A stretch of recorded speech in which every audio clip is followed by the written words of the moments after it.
Thank you so much for having me. It is great to be here with you all today. As the SubTo team announced, my name is Jessica Principe, and I'm the founder of All Girl Shave Club. I started my business in late 2016 after deciding that I was tired of the chore of shaving and always having to steal my husband's razor in order to get a good shave. I really just wanted products that were made for me, that were just as good, if not better than his, but that would also be feminine and unique and fun to use. I felt like if I had this problem, other women in the world probably did as well, and I was excited about the idea of building a business around this new idea. Today, I'm going to talk with you about finding success while building your business in the margins. I'm excited to help you cut through the overwhelm that you may be feeling in regards to building your business against all the other responsibilities and the commitments that you have in your life. I'm going to help you define what success looks like for you so that you can create your own unique roadmap to follow. And spoiler alert, it is different for everybody. I'm going to help you maximize your time so that you can work most efficiently on the things that will really move the needle forward for you in your business. Success is possible when you're building your business in the margins of life, and I can't wait to help you along. So let's dive in. I want to start by giving you a little background. When I first started my business, I was working full-time in the administration of a private vocational school. I was entirely new to subscription commerce, e-commerce, and even physical product entrepreneurship, if I'm being honest. It was a whole new world, but I was determined to figure it out, and so the business was born right there on my kitchen table, armed with my very best friend, Google. In addition to working full-time, I was also raising our two little boys, Bryson and Caden. You can see them there in the screen. And they were 4 and 6 at the time. I was also sharing home management responsibilities with my husband, TJ, who is a firefighter. And he was working 24-hour shifts at the firehouse every 3 days. So he was gone a lot and just juggling a lot of other responsibilities. So to say I had my hands full would be an understatement, but I really wanted to pursue my business idea, so I started it as a side gig, building it in the margins whenever I had time. I wanted it to replace my full-time job. That was my goal, of course, but I knew that it was going to take some time and work for that to happen. And I think many of you can probably relate to this as well. You've just started or you're getting started in your business and you're doing this on the side. You have many other responsibilities that you're trying to juggle, and you may be feeling quite a bit of overwhelm. I remember those feelings of, how am I ever going to be able to do this? Or seeing someone else launching later than me who was maybe growing faster than I was, and I'm thinking, man, she makes it look so easy. Maybe I'm doing something wrong. Have you been there? Can you relate to that? I want you to know that you're not alone, that you do have what it takes to bring your dream to life. And I'm excited to help share some of the things that really helped make it easier for me and less overwhelming during that season of busyness. But before we do that, I want to take you back for just a minute. As I said before, I launched my business in late 2016, and near the end of 2017, things were really picking up speed. The business was growing. I was still working full-time at my 9-to-5. There was new competition entering the marketplace. Cash flow was becoming a bit of a challenge, and I was just feeling totally overwhelmed. I was working late nights, weekends, basically any pocket of time that I could find to keep things moving, but I knew that this wasn't going to be a sustainable pace for me, for my family, or for my business. It was in that moment that I realized I needed to get clear on what I was doing and why I was doing it, so that I could use my time most efficiently and so that I could stay focused on my end goal. You see, it's okay to go through seasons of intensity where you're working a lot and maybe your focus is skewed heavily on your business and less so on other things. But the important thing to remember is that those are seasons. They're temporary, right? They shouldn't be a long-term way of life, or else you're going to burn out. So what do you do when you find yourself in a season of overwhelm and busyness like this? The first thing is you need to be crystal clear on what your definition of success is. Because here's what happens when we aren't clear. We start to look around and we see what everyone else is doing instead of focusing on our own path. This lends itself to what I call business creep. That's basically when you start to morph from your original plan into doing things that other people are doing just because they're doing them and because you think you need to be like them in order to be successful. Or Maybe you find yourself following a million different experts and gurus that all promise you instant success with their course or their program.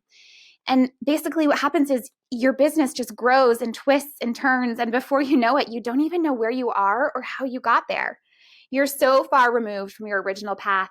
And in some instances, you forget why you're doing this in the first place, which totally compounds that overwhelm. So step one is to get crystal clear on what your definition of success is. The second part of cutting through the overwhelm is following your own unique path to success. This is going to be different for everybody, but it's easy to lay out once you're clear on what success means to you. And we're going to work on that today during this presentation. So let's start by carving out your definition of success. This needs to be a holistic approach because you're not just living in a vacuum running your business.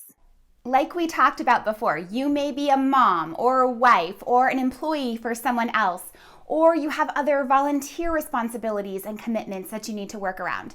So figuring out what success looks like for you and your business in a way that works for your lifestyle is going to be very important. Some of you may say, success for me is growing a multi-million-dollar company, outsourcing as much as I can so that it runs on autopilot, and then starting another one and doing that over and over again. And I would say that is amazing. Others may say, you know, Jess, I actually believe that there's magic in tiny business, and I want a lifestyle business that supports me financially, that I can work part-time in and easily maintain without having to lead a huge team. And I would say that that is equally amazing.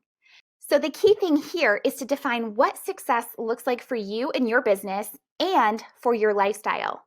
Some examples might be, is success determined by how much money you're able to bring home to your family? Is it building a team of employees so you don't have to work in the business at all? Is it raising funds and bringing on investors so that you can position yourself for sale? Is it the impact that you're having on your cause or your mission? Whatever it is, write it down. So going back to my story for a minute, I recognized at that time when I was feeling totally overwhelmed, I was, chasing every shiny object that came my way and feeling like I just couldn't get ahead. I recognized at that time that my goal really wasn't ever to take over the razor market. That wasn't what success looked like for me. I didn't want to have investors or to have to raise funds to grow at a pace that my business couldn't sustain.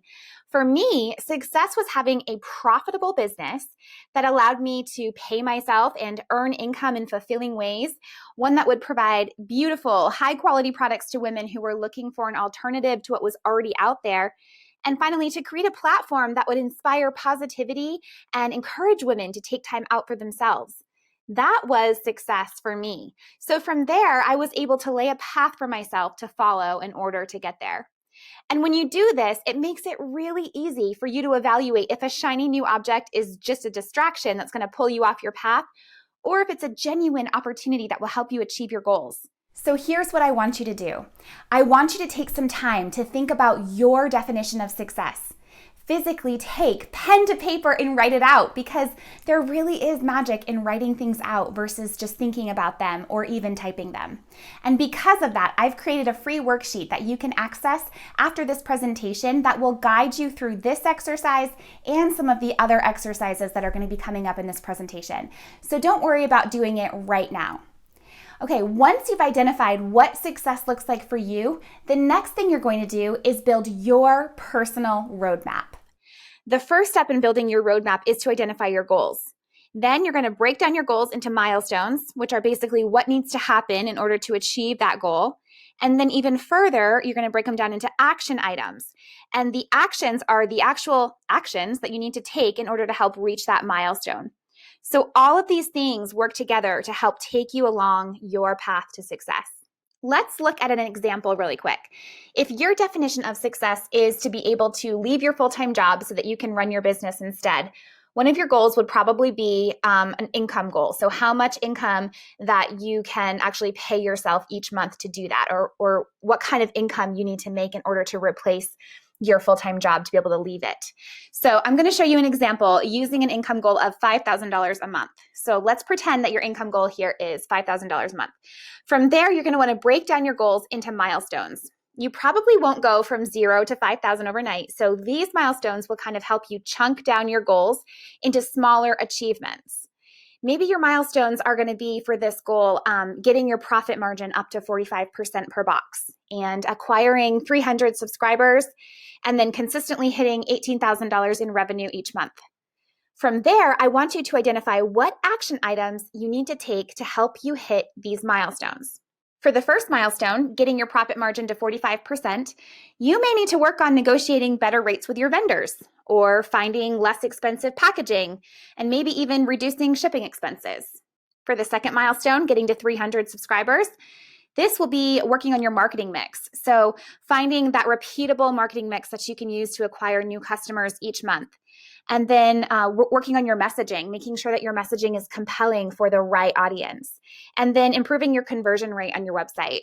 And then for your third milestone, consistently hitting $18,000 in revenue, this also ties in with marketing, but you may want to look at your churn rate here and retention strategies that you can employ.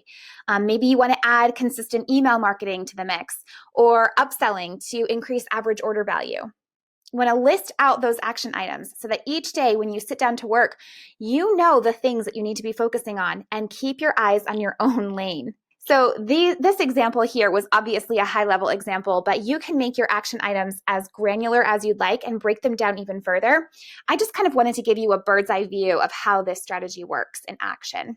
Okay, so now you might be saying, this is great, but once I have my plan in place, how do I execute it against everything else I have going on? And I hear you, because remember, I was there too when I was first starting out. And honestly, I even still feel it sometimes today. The overwhelm totally ebbs and flows. I can't magically give you extra hours in the day, even though I totally wish I could. But when you're building your business in the margins against all those other responsibilities that you have, there are two power tools that I want to share with you that will help to make it easier. First up, let's talk about batch creating. This is basically when you group like activities together so that you don't have to keep switching focus. In the beginning, I would take Saturdays to batch create content, social media, emails, blog posts, things like that. And I always made sure that I had childcare lined up for that day so that I knew I had that day to get the things done that I needed to. At night, after the kids were in bed, I would work on sourcing products. So reaching out to vendors, signing up for wholesale accounts, that kind of thing. And this kept it easier on my mind so that I wasn't constantly bouncing from one type of task to another, and I could work super efficiently. I want you to think about the tasks and the things that you're doing regularly that can be batched together to make it easier on yourself so that you can dive deeper, faster on that specific task rather than having to constantly switch from thing to thing. The second power tool is a simple time management strategy that has proven to work extremely well for me over the years. You can definitely use this strategy at all levels of business, but I think you're going to find it especially helpful if you're also working a day job or possibly managing remote learning with kiddos at home like so many of us are right now. To do this strategy, first, you're just going to do a brain dump. So get everything out of your mind that you need or want to get done. And refer back to your success roadmap that we created to make sure that the tasks and the projects that you're putting on this list are within the scope of your definition of success. Remember, we don't have time for tangents or to chase shiny objects down rabbit holes. We need to focus on the things that are going to move the needle forward for us because we only have so much time, right? So I like to do this activity on a Sunday night before the week ahead or even on a Friday night after I've wrapped working for the week if I have a few extra minutes. The next thing I want you to do after you've made your brain dump is to assign a time to each task on your brain dump list. So how many minutes or hours do you think it would reasonably take to get this item done? And I want you to let go of perfectionism here. So adopt the motto that done is better than perfect in order to keep building momentum. Once you've assigned times to each project or task, the next part you can do either on a day-by-day basis or you can plan it out for a few days at a time, whatever's better for you. But let's imagine for this example that we're planning for just one day. So we're doing this on a Sunday night and we're looking at our day for Monday and we're going to say, okay, how many hours do we have available to work realistically on Monday? If your kids are in school or you have every night from 7 to 9 to work, write that down. Basically, the idea here is that you're going to give yourself a total. How many hours do you have to work for that day total? Then you're going to go through and pick the things that you're going to work on based on the time that you actually have available.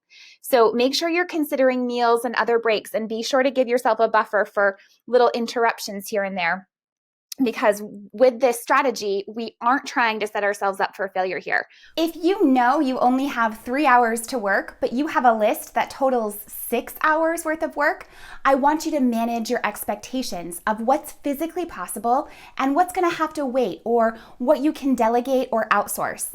Pick the items with the highest priority that fit within your window of working time and highlight those.